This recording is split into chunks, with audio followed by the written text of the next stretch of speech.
Today, I am going to speak about living for the sake of others. And so, living for the sake of others is the original deal.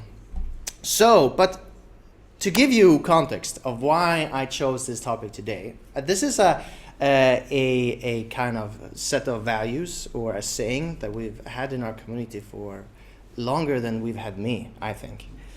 I know this because I actually found a quote from True Father, which was before me. So it's not a new concept. But actually, when I grew up, and I'm going to talk about that, about a little bit me and my background to this set of value of living for the sake of others, I didn't really understand it. So it's quite an interesting saying. But before I properly start, I want to share with you actually what you're going to learn today. So you're going to learn about living for the sake of others, True Father's perspective. You're going to learn my perspective. You're going to learn about my background to this. And so hopefully you'll have a new or refreshed or a different view on this, and maybe the same. But I wanted to share this. And so I want to start with something. So let's go back to a time long, long ago. This is me, long, long ago. And so I learned in school the golden rule. And who here knows what the golden rule is? Don't do for others. Yes. And Tim raised his hand, so you get a gold star as well. So I found, and I thought this was actually a Swedish original kind of rule because it was so reinforced at school. We were told maybe once a week, like treat others the way you want to be treated, right? And it's a good rule. I can't deny that it makes sense, right? But somehow I feel like it's a little self-centered, no? What if George wants to be treated differently than the way I want to be treated, right? So, but I anyways looked at the origins of this, and it's actually not Swedish at all. Frankly, it goes back way further than that. In my naivete, so to say. So who knows who said the first quote? Do unto others as you would have them do unto you. Jesus. Yes, but from who? Which gospel? Matthew. Yes. Very good. And just as you want men to do to you, you also do to them likewise. Who said this? Moses. Peter.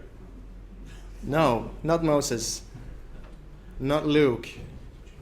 No, what did you say? You said Peter. It was Luke. My God, I'm so bad at this.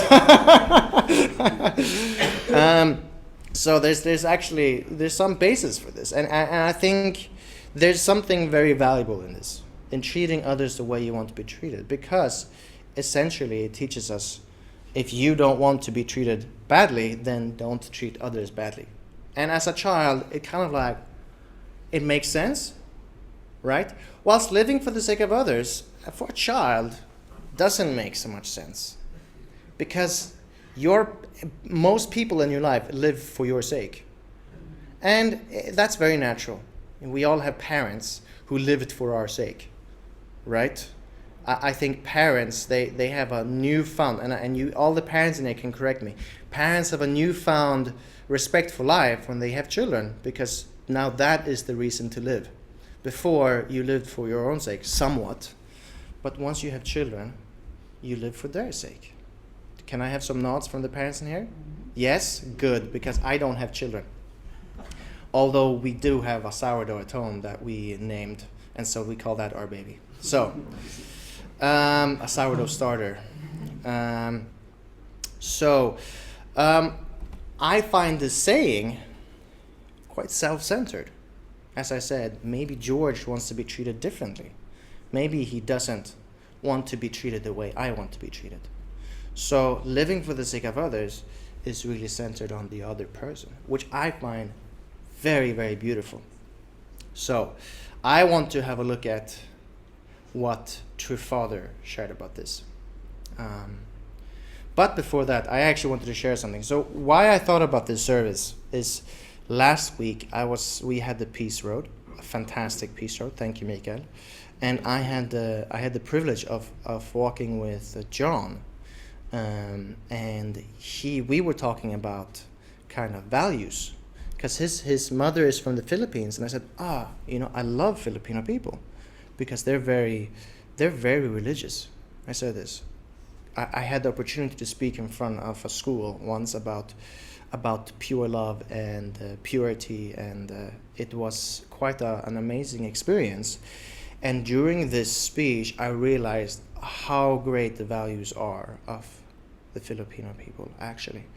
Whenever I spoke about God or love, the entire crowd just like, wow, yes, right? And when I said something like, I said some difficulties. I said, who here, when you eat chocolate, it's hard to stop eating chocolate? And people were like, what kind of problem is that, right?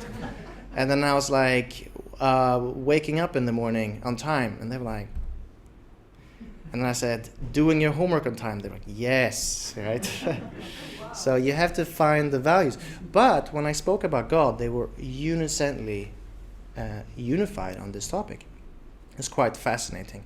So then, and John in turn, he shared about, Sweden is quite nice, has very good values, and it's very open-minded. And I thought, what values did I grow up as a Swedish boy in Uppsala? And I thought about this. Do unto others as you would have them do unto you. And I thought, that's quite nice. But is it good enough? And my conclusion is no. Frankly, living for the sake of others is the original ideal, and really what we should teach and what we should live by. And I'll tell you why. No, actually, True Father will tell you why. I up that one. If God were the king of wisdom and the center of everything, where in the relationship between the subject partner and the object partner would he place the origin of the true ideal, true happiness, and true peace? God pondered whether it was better to make the object partner live for the sake of the subject partner or vice versa. If God had made the object partner live for the sake of the subject partner or for himself, as soon as he had done so, every person in the position of a subject partner would also have made the object partner standing before them live for their sake. So, why this is very precious is because all evil in this world, and I can say all evil in this world, reverses these two positions. If you can ever think of an example where the subject requires the object to serve them, it's always been very, very evil. So a good example, and a very extreme example, is perhaps slavery, right? And this is taking that ideal to an extreme, the opposite of what True Father shares here. Not only God himself, but also true human beings accept the principle that they need to exist for the sake of others. That is why true love stems from living for the sake of others, why the true ideal stems from living for the sake of others, and why true peace and true happiness can be found only when one lives for the sake of others. So this is by our dear True Father, 1975, quite some time before I existed. So, living for the sake of others. Why? Why do we live for the sake of others?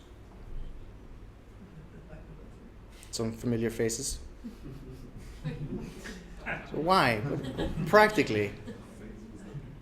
Why? Yes, I did some Facebook stalking. You all have embarrassing pictures out there. Not Ingmarie though. I tried to find something Ingmarie, but she's good. She's clean. So I like to show the 4-position foundation, and it's fantastic. It's just so fantastic. So live for the sake of others. And this, those who have received lectures from Tim or elsewhere would know that this is the 4-position foundation. It's God, the subject, object, and the original ideal. And so why is this so precious? So when we don't practice this, when we don't put God in the center, when we don't put the original ideal or try to create the original ideal, we have something bad. And I know each one of us have this struggle. And I think many times we're a bit naive. Many times we don't always center our lives on love or goodness. And many times we think, you know what, for example, being lazy, right? You're familiar with mind-body unity. If you don't overcome that laziness, you're actually inviting something that is not part of the original ideal. You're helping to create another reality. So, this, for example, you subject object and you create a new reality. During the fall, the horrible thing that Satan really did, that Lucifer did, was that he created an alternative reality, a new reality with evil. And whenever we have give and take with this, we are adding to this other reality, the not original. And this can be, sometimes we think we can, because we know ourselves, we know what we're capable of. So we think that, you know what, I can be a little bit selfish, or I can be a little bit lazy. But in reality, you're inviting something into your life that you will not be able to control. Because whatever this is, it's so much bigger and stronger than you are that you will not be able to go back to that original ideal when you do this specific action. So to demonstrate, yes, fire. So I wrestle with this quite a lot. Quite conscious about my decisions and the distinction between living with God and living with Satan. And I think the more we give attention to this, the more we can make healthy decisions. Because frankly, sadly, Satan is still around. And I know Satan is such an intense word to say, and it's heavy to say, and it's heavy to talk about. And it's almost like a mythical figure at some point. But that's the reality. Also, the small things matter. And when you take this new reality and you take it very far, you create something really bad, like slavery.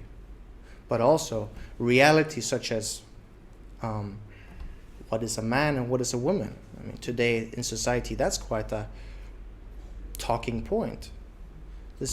A new reality is created where we no longer know what the difference between a man and a wife is, or a man and a woman.